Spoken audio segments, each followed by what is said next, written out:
Ja, just nu åker vi runt i stan lite, sen åker upp till Lionsgate och ta en kaffe där. Det brukar vara ganska trevlig utsikt. Nu är det lite dimma och sådär, men i vanliga fall är det väldigt fint där, så vi får se om det spricker upp när vi kommer upp dit.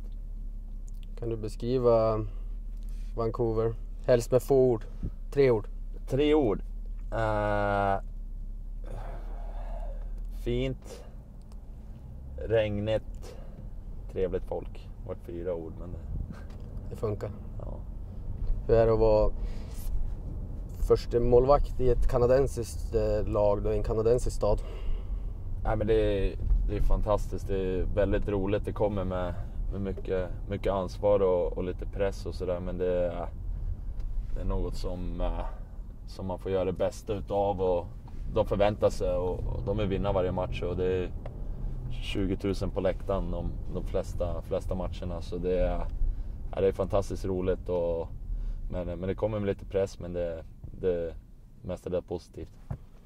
Jag bor ganska centralt, så det är nära till restauranger och nära till hallen som ligger mitt i stan egentligen. Så det funkar ganska bra. Själva downtown är ganska liten, så jag är nära till det mesta. Hur går det för hästarna dina då? Du gillar väl trav? Stämmer, hästarna går fantastiskt bra. Jag har 2 till som äger en häst som heter Mind Your Value, som just nu är i Frankrike och springer lite lopp på Vincennes. Så för han går det väldigt bra. Och sen min andra 3-åriga häst Sidestep, men han har precis börjat sprunga, så det går bättre och bättre. Men det är alltid roligt att följa, och det är som en hobby på sidan om hockeyn och ett intresse som har vuxit sen jag egentligen kom till Vancouver. Och jag får väl skylla eller tacka bröderna Sedin för den hobbyn. Den är lite dyrare än vad man hade hoppats på, men det är väldigt roligt att följa trav. Kan du nämna någonting som du inte klarar utan varje morgon?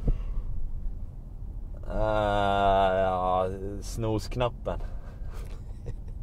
Vem sköter musiken i omklädningsrummet hos er? Det gör Michael Del Sado, även kallad DJ MDC. Så han brukar lägga ihop sina egna mixar, och han är väldigt stolt över det. Så han får sköta musiken i omklädningsrummet. Om du hamnar på en karaokefest då, vad är det för låt som gäller? För min del skulle det nog vara Elvis, Suspicious Mind. Jajamän, jag gillar Elvis, jag gillar Johnny Cash. Det är bra karaoke-låtar, och som de flesta känner till också. Så det har hänt att man har dragit av någon dänga på någon karaokepub genom sina dagar. Vilken är stans bästa restaurang här då? Stans bästa restaurang skulle jag nog säga är Victor Steakhouse. Det ligger på nyöppnade kasinot, Park Casino. Så det finns ett steakhouse där som vi brukar gå till ganska ofta, grabbarna i laget. Är det någon som alltid hör av sig först efter matcherna här borta, hemifrån? Ja, det är föräldrarna, och sen är det får alltid ett sms av mormor efter varje match. Antingen grattis eller bra jobbat, vilket är oerhört roligt. Hon har gjort ett grymt jobb sen morfar gick bort och varit riktigt stark och riktigt stomme i familjen Markström. Så hon betyder jättemycket, och det är fantastiskt kul. Hon följer varenda match, kollar på varenda match. Så hon har full koll vad som försiggår här borta på andra sidan. Så men det är speciellt att man får ett sms av mormor efter varje match. Vad är det bästa du har upplevt? Hockeymässigt? Ja, du får se frågan som öppen. Det bästa jag upplevt är första NHL-matchen är väldigt speciell, och sen även kvalserien med Brynäs. Då var man väldigt ung och egentligen inte hade koll på så mycket i livet, vilket kanske var tur. Man visste inte riktigt vad press eller så där var. Att få hålla kvar Brynäs, det var egentligen det första jag gjorde inom proffshockey så att säga, med A-laget i Brynäs. Så det var väldigt stort, och det är något som man uppskattar nu när man blir lite äldre, och tittar tillbaka på att man var med om det eftersom det gick vägen också. Och sen spela i Vancouver och bo i Vancouver som en hockeystad i Kanada, det är också en väldigt, väldigt stor dröm att få liksom leva hockey. Du vaknar på morgonen och du tränar, och liksom allt fokus ligger på hockeyn. Så just nu så tycker jag att jag lever ett väldigt bra liv, och det är något som man aldrig hade kunnat drömma om när man växte upp hemma i Sätra och Gävle. Vad är det värsta du upplevt då?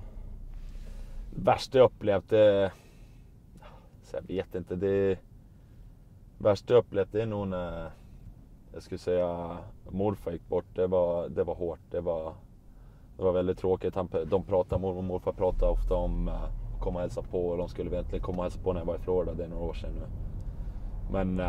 Men tyvärr så han inte det. Men han följer med. Han har tittat på varje match nu i alla fall uppe i himlen där. Så det är väl så man får tänka. Men det var jobbigt just då, och det var inget kul. Vilken målvakt tycker du är bäst i ligan? Ja, det är väldigt svårt.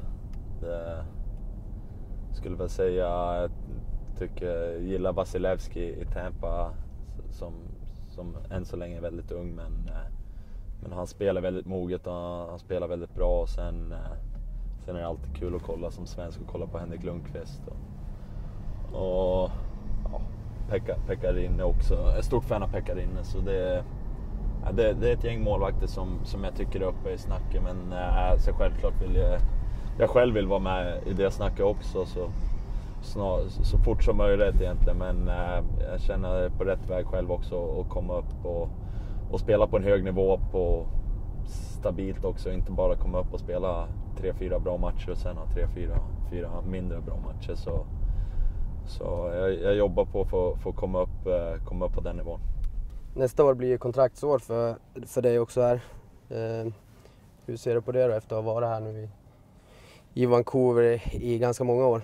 Ja, det är nästa år. Man försöker inte tänka så himla långt fram, men självklart så man har varit med om en tuff period här i Vancouver, men vi har inte fått det resultat vi vill ha, och det har gått lite tyngre och vi har inte tagit oss till slutspel. Men känner i år egentligen så har alla spelare tagit ytterligare ett kliv, och vi har fått spelare som Elias Pettersson som har gjort det fantastiskt bra.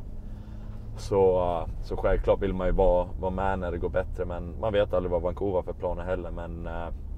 Men jag trivs jättebra här med staden, med laget och hela organisationen. De har varit väldigt bra mot mig, så jag har absolut inga problem att stanna kvar. Men som sagt, man vet inte vad de vill eller sådär i framtiden, utan det får vi ta när det kommer om ett år.